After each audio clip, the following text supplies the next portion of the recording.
It's Platt, and today we head to the North Coast. That's next to Platt's Beer of the Week.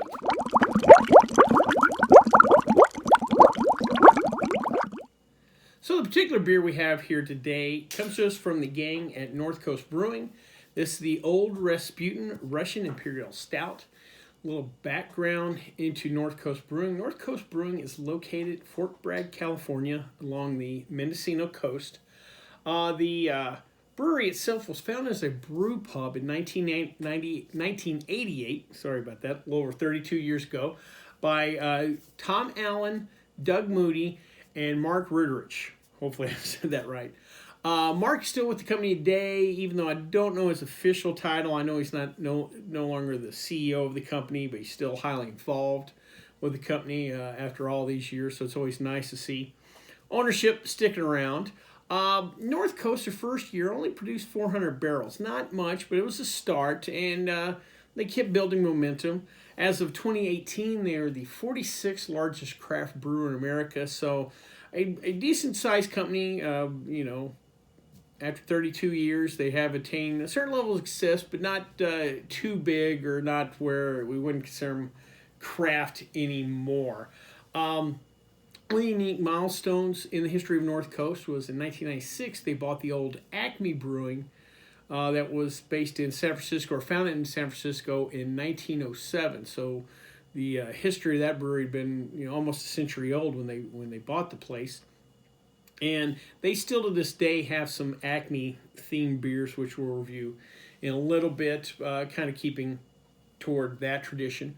One of the really cool things that they do at North Coast, or I just found cool, was that they are the exclusive beer sponsor to the Monterey Jazz Festival. Now, if you're a hardcore classic rock guy, you may know that it was at Monterey that Jimi Hendrix really kind of got exposed to America.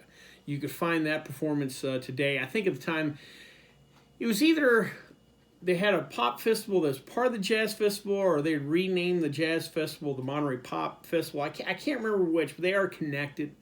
And again, Hendrix had his big breakout performance. I believe it was the 67 Monterey Festival.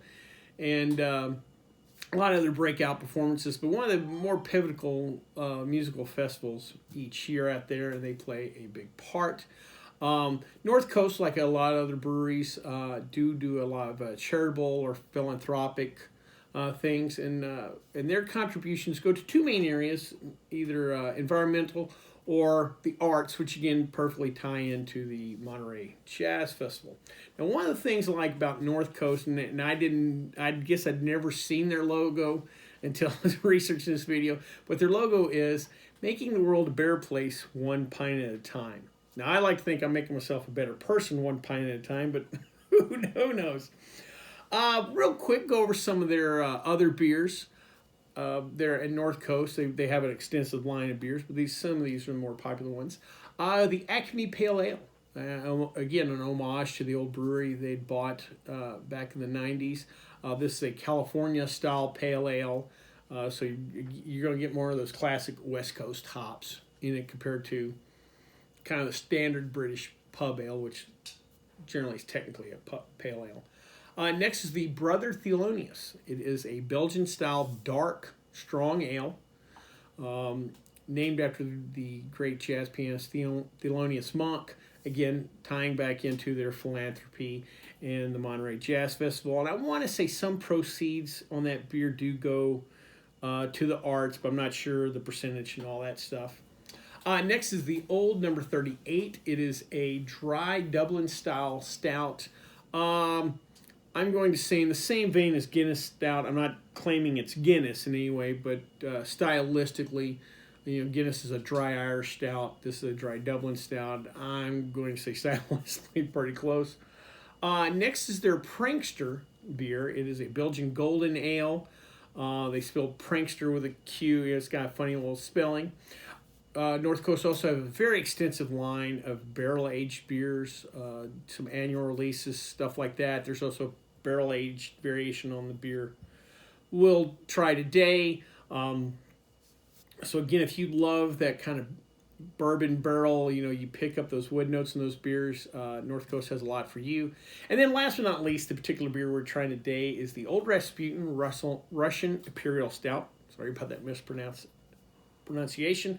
The gentleman on the label is Rasputin. For those of you that may not be aware who Rasputin was, he was a self-proclaimed holy man that was in Russia in the late 1890s to in the early 1900s. Part con man, part pastor, part political advisor. He had somehow ingratiated himself with Tsar Nicholas's family. I think first with his wife and then the family as a whole, and ended up becoming an advisor to Tsar Nicholas. And a lot of people think that he might have steered the Tsar the wrong way. This was right before the Russian Revolution, the Red Revolution. And a lot of people thought that some of his advice, activities, whatever, might have helped perpetuated the eventual overthrow of the Tsar. The Tsar was eventually killed with his family, I believe, on a train or something like that. But anyway, Old Rasputin, that's what the beer's named after. And so that being said, before we try this beer, though, let's check out the stats.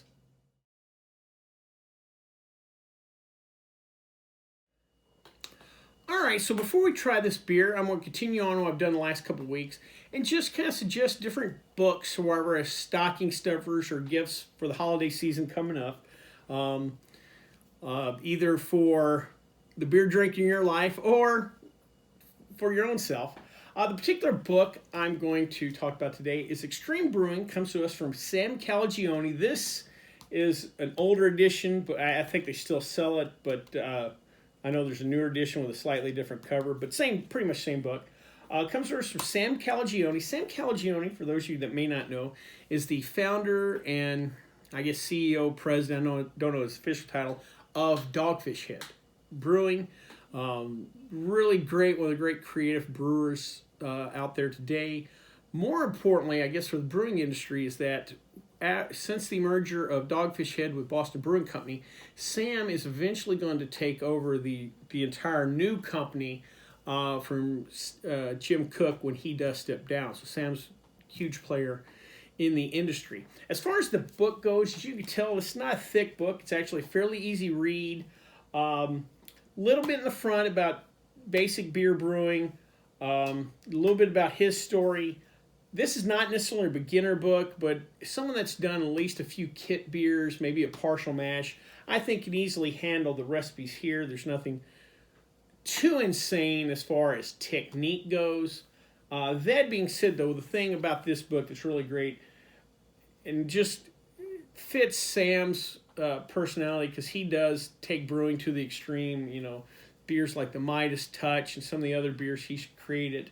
And he has recipes in here that are really unique. One of them that I'm really interested in is the molasses Marzen. And another thing that he does here that I think is really cool is he has the actual recipe for the 60-minute IPA. Not a lot of brewers will share, recipe to probably his most popular beer is that 60-minute IPA. But Sam does. Again, he just looks at the world different.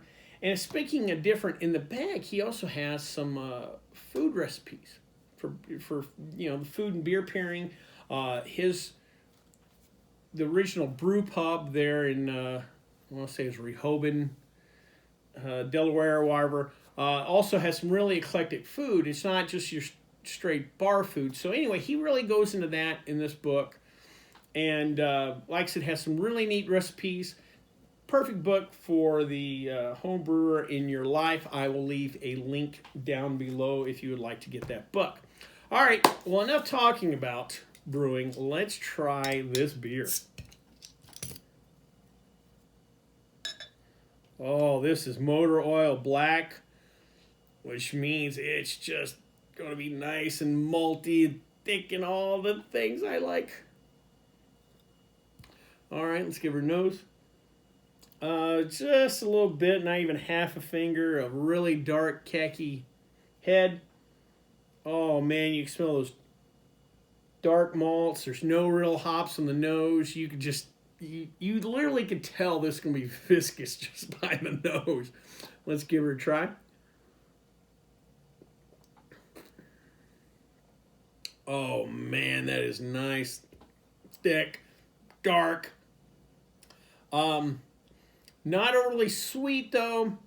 It's got some of those roasty notes. You kind of get the espresso coffee kind of roasted notes on some of these dark malts. So there's a little balance to it. It's just not straight a sweet malt bomb. Body-wise, not as thick as when I poured it and looked at it. Like I said, I could smell the viscosity. Not as thick as I thought it would. This is still a full-bodied beer, though. Man, just a nice, big, classic dark beer. It's getting colder outside. 9%. You get a little bit of warming, but just a good, solid, dark, Russian Imperial Stout. They also do, like I said, a bourbon barrel aged version of that. And I want to say I've tried it before. And that one, if I remember right, you pick up a little more of that bourbon sweetness. And again, you get a little more of that wood. So there are some sweeter notes in that one, if I remember right. Than this one. I don't want to use the term dry. It's not dry, but it's drier than that. It's not overtly sweet. So, but overall, just a good, solid, dark beer with a little oomph. Again, cold outside. Works out just nice. Oh, that's just, I don't know why I was in the mood for this dark beer, and I'm glad I tried this one.